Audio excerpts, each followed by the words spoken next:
leadership and all the members and associates of the ficci, invited guests, media. Let me first commend the ficci leadership for having picked up on a topic like Vikasit Bharat and to have a national conclave on it. We all know that the Honorable Prime Minister had set a target for all of us, that by 2047, marking 100 years of India's independence, we should reach the destination of a developed India. Several decades have gone after our independence was attained in 1947, when we are trudging along and possibly reaching incrementally better days. But what actually has to happen is an India in which our generation or generation before, which saw a time of shortages, a time of opportunities lost, and a time when, in spite of talent revving to contribute to the country, they had to leave the country because the opportunities were not existing here. So, Honorable Prime Minister's clear indication is this goal is not attained for just India to claim a high ground, but it is our duty to provide the future coming generations a better India. A better India which gives opportunities for our youths to say, everything lies here, this is my motherland, and I feel proud to be here and contributed further, rather than say, I'm not sure I'll have anything to do in this country, although I love it, I want to leave it because I need to take care of my family.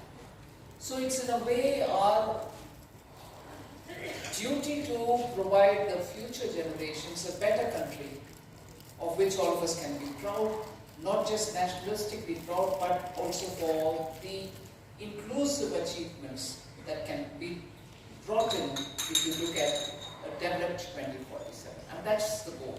And to have a conclave to talk about it, particularly among industry leaders, is a very important step forward. And I emphasize very important step forward. Because Indian industry, even during the British time, have always aligned with national interest and kept growing even against severe odds posed by the imperial colonial ruler. So if Indian industry has always kept that spirit up and against terrible odds kept moving along a national interest, I can't see how they will be left out in this game of building a developed India by 2047. So it should be natural to India's industry to align itself with India's developmental interests. And after all, industry will be the first contributor as much as the first beneficiary if India becomes developed. So if setting this goal alone is not enough, Prime Minister, setting the goal equally, has also said the different set for himself, this different stages with which he is going to take India towards 2047. Just as we, after 2014, lifted the Indian economy from the 10th place where it was to the 5th place where we are today. Honorable Prime Minister has already very clearly indicated the third term that he is coming in now after this Lok Sabha elections. He will make sure that India will be from the 5th lifted to the 3rd. And thereafter, of course, you're going to have to do a lot more things to take it forward. And in that, the next generation reforms will certainly be top on the agenda. And what do they constitute? I'm not going to list out everything, but my valuable colleague told you about what had happened between 14 and today, the various kind of steps taken, bringing in every sector to have better days in terms of due diligences, compliances, ease of living, so that no business is run under duress or no business is run under the pressure of having to comply with government's regulations and so on. So if that has been the way in which between 2014 and today, several area-specific and generic reforms, systemic reforms have been undertaken. So that trend will continue. So when I say next generation reforms, I'm not going to list out. You in the industry belonging to various sectors will understand what it means. It's not for any other reason, but for want of time, I'm not listing out. But even with that said, I will underline the fact that the reforms will touch on all the factors of production. Be it your land, be it your labor, be it your capital. But I'll also add up, other than enterprise, I'll also add up, which may not fit into the traditional definition of what factors of production are, but I will add one more. 21st century probably comes up with one more factor of production, and that is the digital infrastructure. Today, today, no country can move at a pace in which they would want to achieve developmental goals for their own citizens, can do it or can do it effectively without digital infrastructure. So I would dare to put that as one of the other factor of production, in which India, under the leadership of Prime Minister Modi, has shown how investment, public investment, in creating that infrastructure at the bottom, digital infrastructure at the bottom and scaling it up, has given us the proverbial India stack, brick by brick, building it up. Some countries may have a few of the bricks, but may not have the others. Today, during the G20, we saw how countries have really put on the table their appreciation of what India has done in terms of spreading the digital public infrastructure, public it is, and therefore want to replicate such an experience, each the way in which they want to do it for their own countries, and replicate that. Because they see the virtue of having infrastructure, digital infrastructure, which helps them to speed up, ramp up, scale up the developmental goals. And that is why, other than your traditional land, labor and capital along with enterprise, I would dare to put this, because this is your modern day infrastructure, this is your modern day factor of production, without which you are not going to be able to scale up and bridge the gap between those who are still aspiring to develop and move forward. So with all this reforms touching each one of these factors of production, I would still say I'll highlight some areas in which government will push a lot more. And I'm not listing items like EV, obviously EV. But we are looking at space, we are looking at artificial intelligence.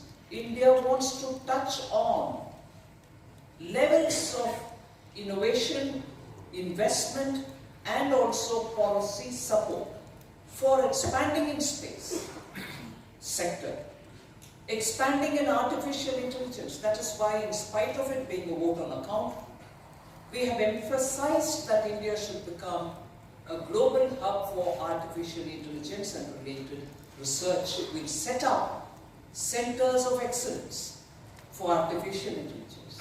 That's not going to be a simple, easy to achieve objective, but we have the wherewithal, and we therefore are confident we can do it. So space, artificial intelligence, warehousing.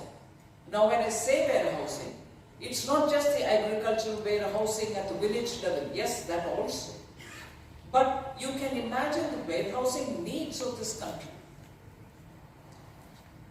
To the extent of whether it is your semiconductors or looking at precious metals and their warehousing as well. So space can be artificial intelligence, it can be warehousing, it can be. We are pushing with support, policy support, legislative support, investment support, and bringing people together to work together and see if there are joint ventures possible, investments possible, manpower which is so required, with domain specialism possible. So that's one layer that I've just said, but that is not to exclude logistics. India's logistics potential is just not even touched yet, leave alone tapping it 10%, 20%. We have immense scope in elaborating on logistics. I think a great leap forward technically has been made with the PM Gati Shakti, which gives you the wonderful layers of filters through which you can see where you need to have that investment made to ramp up on logistics. So logistics, agricultural value addition, agriculture better productivity. Agriculture, I don't want to use the mechanization word, but agriculture efficiencies. I'm not against mechanization, but mechanization per se is not the goal. Agriculture productivity is the goal, agriculture output is the goal, agriculture value addition is the goal. So logistics, agricultural value addition, efficiency and production. Therefore, if you go in that road, tourism, again an area in which we have not really exploited India's fullest capacity. Every parameter with which if you measure the tourist flow across the world, if you go for the beaches, if Thailand can provide something, India can provide it even better. We have the natural blessings, not just in Goa, across peninsular India. If skiing and snow-based activities, you have it all. If wild trekking, you have it all. High altitude trekking, you have it all. Culture, temples or monuments, you have it all. Across the country again. Catering, food, cuisines, don't we have it all? And don't we have our own Indian population which is also revving to spend on family vacations? And we have probably as Indians specialized in one more thing, destination weddings. Are we fully exploiting all this? So whether it's logistics, agriculture and agricultural productivity and tourism, we have again immense potential and government is committed in terms of its policy.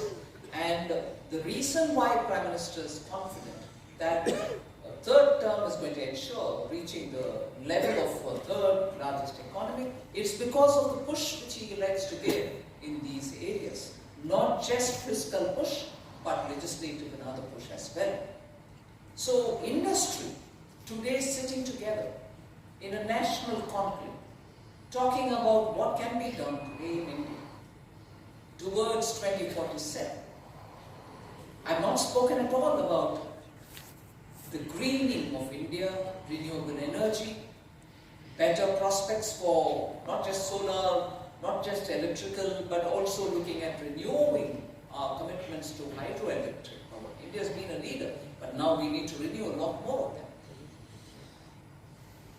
Green hydrogen, green ammonia, big investments are happening in India. But with the investments, the collaterals which arise out of it, are we looking at those areas for investment? Are we looking at those areas for capacities? So industry today has so much to speak about. The path that the Prime Minister is laying for ourselves,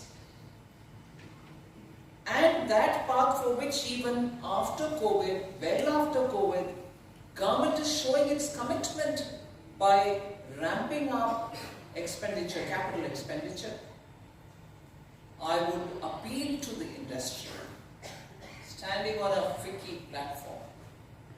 Indian industry can now surely move forward with a great speed. If globally investments are coming in, they're coming in because they see prospects here. You are in this country. You're also probably watching the situation, looking at the flow of investment capital. But I think it is time for Indian industry also to join in this game in a big way. And look for, if necessary, for technology or any other reason, look for greater joint venture partners around the world for whom India is attractive, and I'm sure it is attractive for you in the first place. So there's just a lot more to say, because we are at a juncture in India's history where it is just all opportunities and it is for us to grab it. It's a government which functions on the principle of systems thinking. I'm sure many of you are management types. System as an organization, if you were to look at it, the entire organization should think about things. Government as an organization is thinking together, not in silos. And that is why we are able to overcome many of our legacy problems and deliver. And if government can do systems thinking, even as it goes for the stable, steady, incremental increase in bringing inclusivity, gas reaching homes, electricity reaching homes, water reaching homes, sanitation facility reaching homes, that is Kaizen, incrementally moving, steadily moving. I don't know if I have any Japanese friends in the audience. If I've mispronounced Kaizen, please pardon me. It moves incrementally and stably, predictably to everybody.